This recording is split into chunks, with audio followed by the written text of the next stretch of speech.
3 raisons pour lesquelles je ne rencontre pas. 3 raisons qui font que je galère en amour et je ne comprends pas pourquoi. Bonsoir à toutes et à tous. Merci d'être venus si nombreux à ce café coaching. Si vous ne me connaissez pas encore, je suis Bénédicte Anne, votre love coach depuis 2004. J'accompagne les hommes et les femmes qui souhaitent être heureux en amour à attirer directement la bonne personne, sans passer par la case galère qui semble être la thématique de ce jour. Si vous voulez aller un peu plus loin, j'organise un webinaire sur le thème de la dépendance affective, parce que la dépendance affective est un sujet qui concerne tout le monde dès lors qu'il y a de l'affect. Quand il n'y a pas d'affect, on se sent très bien entre soi et soi, drapé de sa cape de dignité, mais dès que une personne un peu intéressante, un peu sexy arrive, c'est là que les choses se compliquent. Et il n'a pas appelé, elle m'a pas rappelé, et elle n'a pas confirmé le rendez-vous, etc. Au cas où vous ne l'auriez pas encore fait, n'oubliez pas de vous abonner à ma chaîne, vous trouverez le lien ci-dessous, et activez la cloche des notifications pour savoir quand je poste une nouvelle vidéo. En ce moment, je poste une vidéo par jour pour vous aider à avancer dans vos vies amoureuses. Et tout ça dans l'objectif, bien sûr, de vivre une histoire longue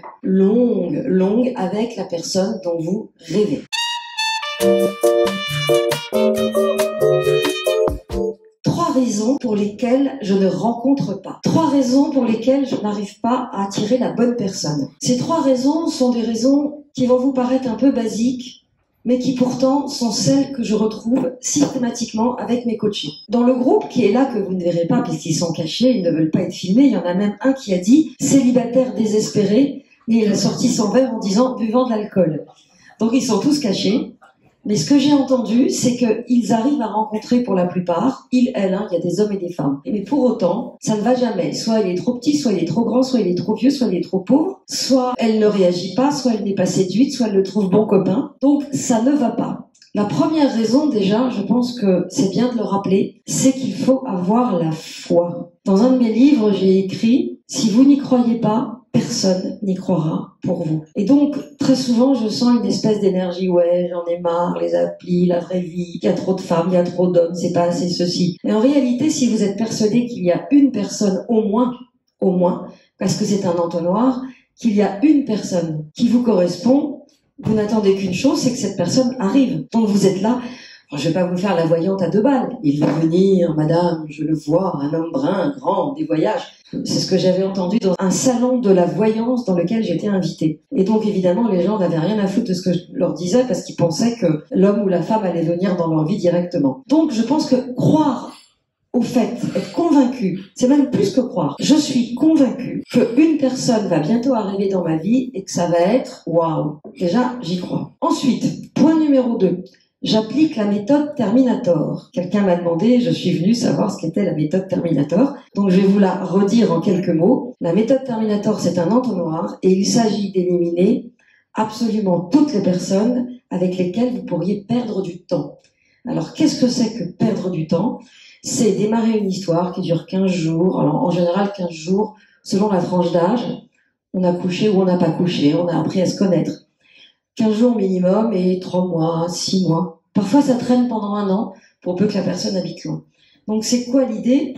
C'est que il y a des personnes qui sont condamnées. Et c'est marqué sur leur front, bonjour, je suis condamné, je vais te faire rôtir aux petits oignons et je disparaîtrai de ta vie. Et le pire, c'est que vous savez que la personne est condamnée, mais vous y allez quand même. Alors, pourquoi est-ce que vous y allez ?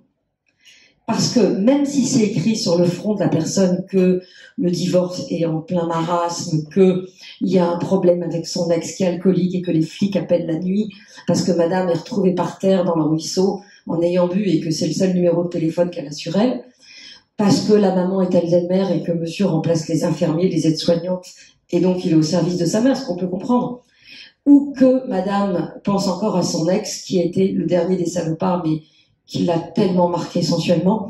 Pour toutes ces raisons, il y a marqué sur le front de l'autre « Je ne vais pas t'apporter ce que tu veux ». Et ça nous amène à la 3e raison. Pourquoi j'y vais alors que c'est marqué sur son front qu'il ne faut pas y aller ? J'y vais parce que justement, je sais que ça va pas marcher. Et je sais que ça va pas marcher et ça va me conforter dans le fait au choix que je vaux rien, que je ne peux pas plaire, que de toute façon ça sert à rien de rêver, que c'est pour les autres, mais surtout, ça c'est le premier niveau de lecture, surtout, et c'est là où c'est important, je n'ai pas le droit. Je n'ai pas le droit. Alors, je n'ai pas le droit et je rencontre des gens qui ne me correspondent pas. C'est la même chose que je ne rencontre personne. Quand je ne rencontre personne, c'est une forme de sabotage. Ah ben, je rencontre personne. Il se passe rien. Mais quand je passe mon temps à sortir et que je ne rencontre personne, il y a un autre problème. Donc, la vraie question, c'est que je rencontre trop ou pas assez, c'est que je n'ai pas le droit de rencontrer la bonne personne. Alors, qu'est-ce que ça veut dire, je n'ai pas le droit? C'est ce qu'on va développer ici dans ce café coaching. Je n'ai pas le droit, c'est qu'il y a un interdit. On peut l'appeler aussi un blocage. On peut l'appeler une non-autorisation. On peut l'appeler un mémorial. En constellation familiale, on parlerait d'une loyauté. On peut l'appeler une posture de vilain petit canard. On peut l'appeler aussi un sacrifice. Je vous ai donné toutes les solutions, il y en a sans doute encore d'autres, pour vous dire que la non-autorisation, c'est pour moi la clé. Alors, qu'est-ce que c'est qu'une non-autorisation? C'est un programme, soit que nous avons reçu, regarde-toi, tu ressembles à rien, mais personne ne voudra que toi, etc. Un grand classique. Ou alors, c'est vous qui avez vu le parent, la mère ou le père, malheureux, malheureuse, et vous vous êtes dit quelque chose du genre, je t'aime tellement maman, je t'aime tellement papa, que je ne peux pas être plus heureux que toi. Donc, si je suis quelqu'un d'un peu pragmatique, je vais me débrouiller pour avoir des enfants et un début de vie, mais très vite, je vais me retrouver soit en couple, soit hors couple, dans la même tristesse que le parent. Et ça, c'est un mémorial. C'est pas du tout une répétition névrotique, c'est une histoire d'amour qui s'accomplit. Je t'aime tellement que je ne m'autorise pas à vivre quelque chose que toi, tu n'as pas pu vivre. Et ce genre d'histoire d'amour, eh ben, c'est difficile d'en sortir tant qu'on n'a pas trouvé l'origine.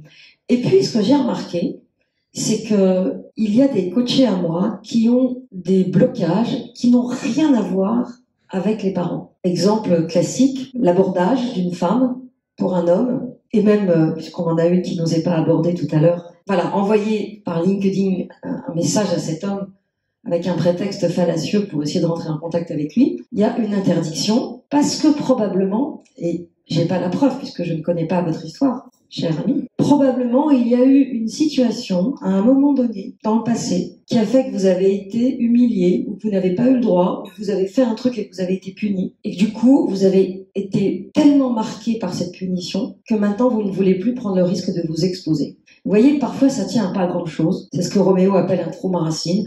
Parfois il y en a qu'un, parfois il y en a plusieurs. Il y aurait bien sûr encore beaucoup de choses à dire, et je pense que là il y a un lien avec la dépendance affective, parce que le fait d'en crever en attendant des nouvelles de quelqu'un, c'est l'autre face de la médaille qui consiste à ne pas rencontrer. Dans les deux cas, il y a souffrance. L'une par excès, ah, il a pas rappelé, je suis malheureux, malheureuse, et l'autre par défaut, il se passe rien ne m'inspire, je ne suis pas séduit, séduite, mais c'est pareil. Et au bout du compte, le temps passe, tic-tac, tic-tac. Mais là, je ne vous parlais pas du tic-tac pour enfanter, je vous parlais juste du temps qui passe. Et comme je vous l'ai dit, il va faire froid cet hiver. La meilleure façon de se réchauffer, c'est d'être nu dans un lit. Vous savez que dans les montagnes, quand il y a des tempêtes de neige, les alpinistes, ils se mettent à poil et ils se collent. Donc c'est pas du pipeau, hein. Même le Toubib, il a confirmé là-bas au fond. Donc vous voyez, il y a à la fois un interdit et il y a à la fois, bien sûr, une posture qui consiste à ce que surtout je ne puisse pas être heureux, heureuse en amour. Et vous, est-ce que vous vous êtes déjà saboté? Est-ce que ça vous est déjà arrivé de rencontrer des personnes qui ne ressemblent à rien ou au contraire des personnes qui vous veulent mais que vous ne voulez pas?